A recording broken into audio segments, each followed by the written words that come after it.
بسم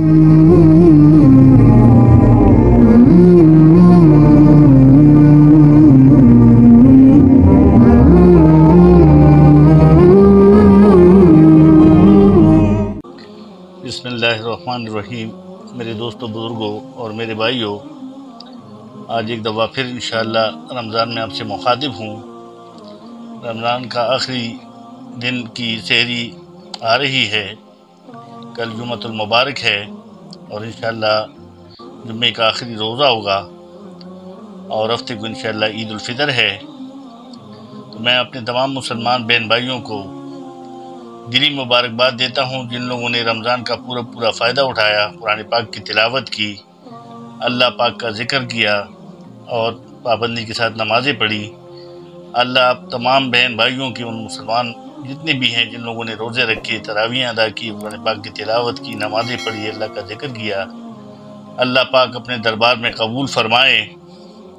یہ بڑی سعادت کی بات ہے کہ اللہ پاک نے ہمیں زندگی دی اور زندگی میں پھر یہ موقع دیا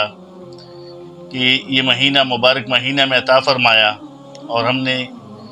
ٹوٹی پھوٹی اپنی کوششوں کے ساتھ جو ہم سے ہو سکتا تھا ہم نے کیا۔ اللہ پاک اس کو قبول فرمائے اور اللہ پاک اس کا پورا اجر ہمیں عطا فرمائے، آمین ثم آمین۔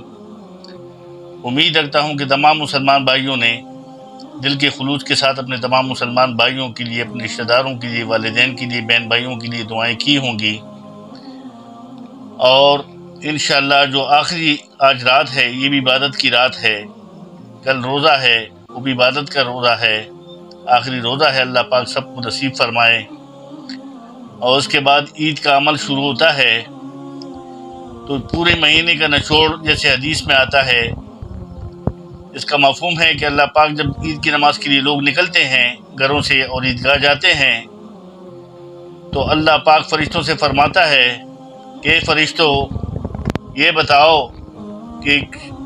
مزدور کی کیا مزدوری ہے، جو ایمانداری کے ساتھ اپنی مزدوری کرے تو اس کا حق کیا حق بنتا ہے۔ مفہوم میں آتا ہے کہ فرشتے عرض کرتے ہیں کہ یا اللہ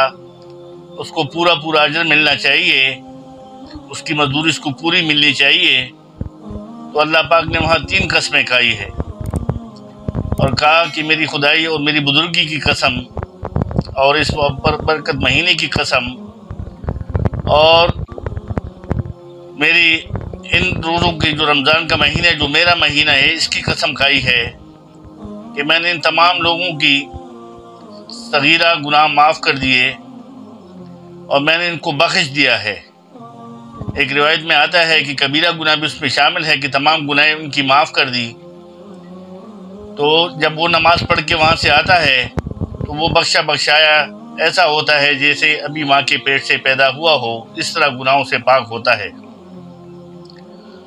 اور حدیث کا مفہوم ہے کہ عید کے دن جب عید کی نماز پڑھ لو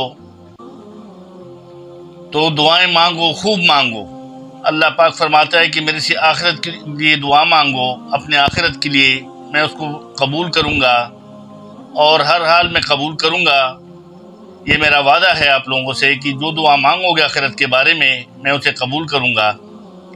اور دنیا کے لیے بھی دعا مانگو، جو بھی دعا مانگو گے میں مصلحت کو دیکھوں گا،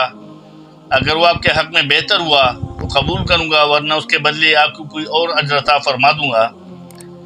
تو مختصر میرا یہ ہے میرے دوستوں بزرگوں کہ عید آ رہا ہے، جیسے ہم نے اپنے بچوں کے لیے، ماں کے لیے، والدین کے لیے، بہن بھائیوں کے لیے، بیوی کے لیے، اپنے لیے کپڑے لیے ہیں اور شاپنگ وغیرہ کی ہے، تو ہم ایک نظر یہ بھی دوڑا لیں کہ ہمارے اڑوس پڑوس میں کوئی ایسا غریب تو نہیں جن کے پاس کپڑے نہیں، جوتے نہیں، یا عید کے لیے کھانا نہیں جو عید کے دن میسر ہو۔ تو ہمیں اس کا بھی ضرور خیال رکھنا چاہیے۔ بابرکت مہینہ گزرا ہے تو ہمیں اس کا خیال رکھنا چاہیے۔ ہمیں معلوم ہوگا کہ کون ایسا ہمارے محلے میں موجود ہے جن کے پاس یہ وسائل نہیں ہے، تو کوشش کرے جو کچھ ہم اپنے بچوں بہن بھائیوں کے لیے لیا ہے اس کے مناسبت سے ان کو بھی کچھ نہ کچھ پیسے دے دیں۔ اگر کپڑے جوتے خرید کر نہیں دے سکتے تو کچھ نہ کچھ جو بھی ہم سے ہو سکے ان کی مدد کرے، تاکہ ان کی عید بھی ایسی ہی گزرے۔ کم سے کم عید کی خوشیاں جیسے ہمارے بچوں کی اور ہماری خوشیاں ہیں وہ بھی اس میں برابر کے شریک ہوں۔ اس پہ جو اللہ پاک اجر آپ کو عطا فرمائے گا وہ مرنے کے بعد پتہ چلے گا، اور دنیا میں بھی انشاءاللہ اس کا آپ بدلہ دیکھو گے۔ پھر جب ہم عید کے لیے جاتے ہیں، عید کی نماز پڑھ کے آتے ہیں، تو بھائی عید کے دن بہت مبارک دن ہے۔ کل یعنی پرسوں ہفتے کے دن انشاءاللہ جب آپ عید کی نماز پڑھ کے آؤ گے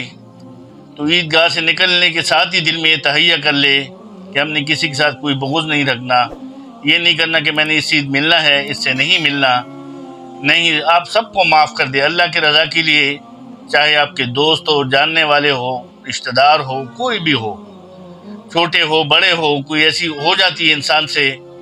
پورے سال میں کوئی نہ کوئی چپلس ہو جاتی ہے،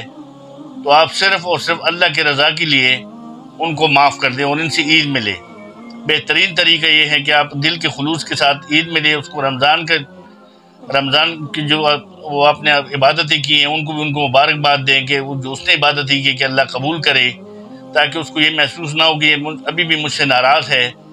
تو میری آپ سے یہ درخواست ہے، یہ گزارش ہے کہ انشاءاللہ عید کے بعد بھی آپ اپنے اعمال کو جاری رکھیں گے۔ انشاءاللہ ہم 5 وقت کی نماز پابندی کے ساتھ پڑھیں گے، پورا مہینہ ہم نے نمازیں پڑھی، قرآن پاک کی تلاوت روٹین کے ساتھ کریں گے، اللہ پاک کا ذکر روٹین کے ساتھ کریں گے۔ ایک مہینہ میں تربیت کے لیے اللہ پاک نے عطا فرمایا ہے، تو ہم اس کا پورا فائدہ پھر پورے سال اٹھائیں اور اس کو اپنی عادت بنا لے۔ رمضان میں تو ہر عبادت ہم نے زیادہ کی، نفلی بھی زیادہ پڑھی، قرآن پاک کی تلاوت بھی زیادہ کی، زیادہ سے پارے کیے، ختمے کیے۔ آپ تھوڑا تلاوت کریں لیکن روزانہ کے حساب سے کریں، کم سے کم ایک پارے میں 15 سے 20 منٹ لگتے ہیں، اور اللہ کا ذکر کریں، ایک تسبیح کریں لیکن ضرور کریں، اور دعاؤں کا اہتمام رکھیں، گھر سے نکلتے ہوئے، آتے ہوئے، جاتے ہوئے، گاڑی میں سوار ہوتے ہوئے، اور اللہ سے ہر وقت مدد مانگتے رہے۔ انشاءاللہ پورا سال آپ کا اچھا گزرے گا۔